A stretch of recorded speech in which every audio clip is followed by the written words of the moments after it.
So here's RG3, Robert Griffin III. I believe he's now with Fox Sports. He used to be with ESPN, former NFL star who's been a little woke, but is coming out of his wokeness to some degree. Anyway, here's RG3. After watching Caitlin Clark's flagrant foul on Angel Reese and the aftermath, there is no way Angel Reese can continue to lie that she doesn't dislike Caitlin Clark. I know what hatred looks like. Angel Reese hates Caitlin Clark. Not some basketball rivalry hate either. Hate. This was seen as some sort of betrayal or like, oh my, what do you mean? You can't bring hate into. This has been so obvious since they met in the national championship game where Angel Reese started trolling her right after the game. They win a championship, and your first thoughts are, I got to go mock the star of the other team. Caitlin Clark has never done anything to Angel Reese other than make her famous. What do you make here of RG3 admitting what's been obvious for 3 or 4 years? Well, a couple of things. If his marriage didn't do it, that did. Cookout pass revoked. Could be a lifetime suspension. We're talking Pete Rose level of revocation of that path.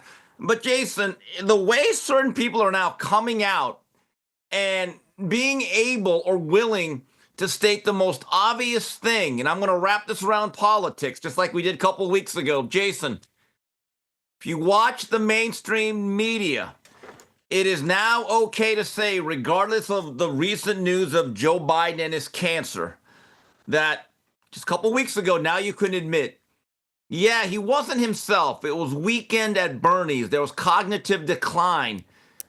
Go back about 12 months to 18 months ago. You were basically shunned. You were not allowed to say it. You were basically censored if you ever brought it up on certain networks. Now the same networks have people like Jake Tapper, who are part of the cover-up, who are now exposing the cover-up. He's literally written a book that says, man, he was down bad. This guy was a mummy. He was an absolute corpse. The guy would literally excoriate people on his program for ever mentioning it during the campaign. Now he's writing a book. Think of the irony of this. Those who are covering up or covered up are now exposing the cover-up. Well, last year there were many people, and I believe RG3 might have been one of them initially, who were saying that Angel Reese is just a basketball player. She's done nothing wrong, and she's just a hard-nosed player, and there should be no jealousy, who are now stating the obvious. I see a lot of parallels here between the two subjects, and how people are now suddenly coming around. Steve, I want to go a step further with my analogy here as Angel Reese being the embodiment of the matriarchal, feminist black woman. And just how let's look at the hypocrisy and the obvious things that no one will point out.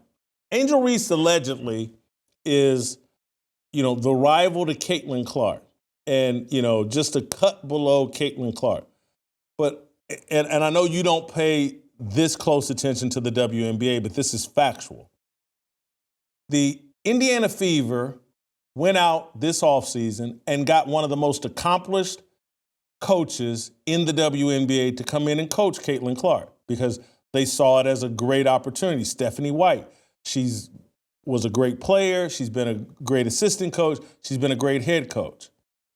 The Chicago Sky gets some 37-year-old first-time head coach, Tyler Marsh. So the great coaches aren't looking, hey, how can I go connect with Angel Reese? This offseason, the Indiana Fever basically got whatever free agent player they wanted. They put a super team around Caitlin Clark. Dewana Bronner, very experienced, third-time, all-time leading scorer now in the WNBA. So, came in third, surpassed up or moved up to number 3 in this weekend's game. Natasha Howard, super accomplished, got her. Sophie Cunningham, great spot-up shooter, great energy, got her from the field. They put a super team around Caitlin Clark because People want to play with Caitlin Clark. Yeah. The Chicago Sky, they look perhaps worse than they were a year ago because people don't want to play with Angel Reese. I'm not speculating there. People that played with her at Maryland and LSU did not enjoy their experience. Haley Van Leith, their freshman or their rookie guard, not excited about having to reconnect with Angel Reese. The year she played with Angel Reese in college was the most difficult of her career, and she moved on and hit the portal again just to get away from Angel Reese.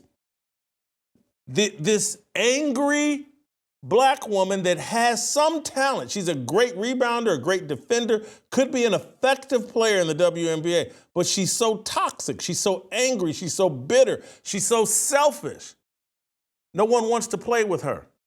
That message, didn't the Wayans used to? There should be a message there that people are missing. That this whole persona that she's taken on, it's toxic. So in other words, Angel Reese shouldn't be such a menace while drinking her juice in South Central. Yeah, there's obviously Angel Reese fatigue. So what you have described is Caitlin Clark is that fine perfume that attracts people. Or Caitlin Clark is. Angel Reese is rage. She's a repellent. And that is the reality. Jason, I found it interesting on Sunday. I'm doing some work, writing my column, doing some research here, and I go on the X timeline, and there are literally graphics trumpeting Angel Reese's double-double. Like, that's the thing, the double-double.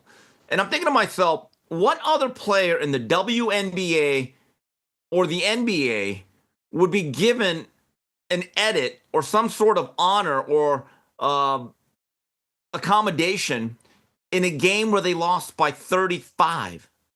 Just think about it. Hey, never mind the 35-point loss, the double-double. That is the sports definition of, you know what? Yeah, the Titanic sunk, but the band kept playing. I just don't get it. But the way people are reacting, you talk about the Angel Reese fatigue, and there's absolutely no doubt that it's real. The way certain people are reacting to that particular incident and the way both players reacted and acted, it goes to show you that the standards you set for somebody is what you really think of them. Caitlin Clark had a hard foul. She's being excoriated by certain people who are justifying Angel Reese's behavior. Again, the double standard, no standard. No standard for certain people, double standards for others. Again, the standards you set, that's what you really think of those people. If you enjoyed that video, be sure to hit the like button and subscribe so you never miss a moment of Fearless.